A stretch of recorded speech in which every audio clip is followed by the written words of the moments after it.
Suzuki excess 125 SCP ಮಾಡಲ್ ಇದು. Okay, ನಾನು old ಅಲ್ಲ, ಲೇಟೆಸ್ಟ್ ಗಾಡಿ ಇದು. ಹೇಗೆ ನಾವು ಟೈಮಿಂಗ್ನ ಚೆಕ್ ಮಾಡೋದು ಅನ್ನೋ ಬಗ್ಗೆನೇ ಇವತ್ತು ನೋಡ್ತೀವಿ. ಏನಿಲ್ಲ ನೋಡಿ, ಇಲ್ಲೊಂದು ಮಾರ್ಕ್ ಇದೆ ನೋಡಿ, ಇದು ಕೇಸ್, ಇಂಜಿನ್ ಕೇಸಲ್ಲಿ ಮಾರ್ಕ್ ಇದೆಯಲ್ಲ, ಮತ್ತು ಆ ಕೇಸು ಮತ್ತು ಇಲ್ಲಿ ಮ್ಯಾಗ್ನೆಟಲ್ಲಿ ನಮ್ಮ ಟಿ ಮಾರ್ಕ್ ಒಂದಿದೆ ನೋಡಿ, ಕಾಣ್ತಾ ಇದೆಯಾ?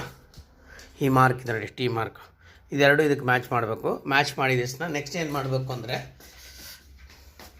ಇಲ್ಲಿ ನೋಡಿ, ಈ ಲೈನು, ಒಂದು ನಿಮಿಷ, ಈ ಲೈನ್ ಕಾಣ್ತಾ ಇದೆ ಕೆಳಗಡೆ ಲೈನ್ ಕಾಣ್ತಾ ಇದೆಯಾ?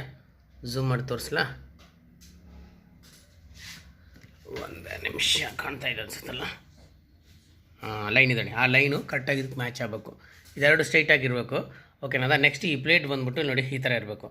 ಮತ್ತು ನಾವು ಡಿಕಂಪ್ರೆಸನ್ನು ಹಿಂಗೆ ಮಾಡಿದ್ರೆ ಆಪ್ರೇಟ್ ಆಗಬೇಕು. ಅಂದರೆ ಓಕೆನಾ ಫ್ರೆಂಡ್ಸ್? ಇಷ್ಟೇ ನಾವು ಡಿಕಂಪ್ರೆಸನ್ ಪ್ಲೇಟ್ನ ನಾವು ಕುಂಡ್ರಿಸೋದು ಫ್ರೆಂಡ್ಸ್. ಓಕೆ, ಬೇರೇನಿಲ್ಲ. Next top adjust ಮಾಡಿಬಿಡ್ತೀವಿ.